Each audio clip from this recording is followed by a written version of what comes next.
ಧಾರವಾಡ ಲೋಕಸಭಾ ಕ್ಷೇತ್ರದ ಹಣಾಹಣಿ. ಚುನಾವಣಾ ಕಣದಿಂದ ಹಿಂದೆ ಸರಿಯಲು ದಿಂಗಾಲೇಶ್ವರ ಸ್ವಾಮೀಜಿ ನಿರ್ಧಾರ. ಯಾರಿಗೆ ಬೆಂಬಲ ಎಂಬುದರ ಬಗ್ಗೆ ಭಾರೀ ಕುತೂಹಲ.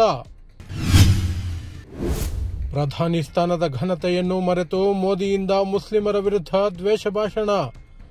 ವಿಪಕ್ಷಗಳ ತೀವ್ರ ಖಂಡನೆ. ಹುಬ್ಬಳ್ಳಿ ನೇಹಾ ಹತ್ಯೆ ಪ್ರಕರಣ ಸಿಐಡಿ ತನಿಖೆಗೆ ಮುಖ್ಯಮಂತ್ರಿ ಸಿದ್ದರಾಮಯ್ಯ ಘೋಷಣೆ.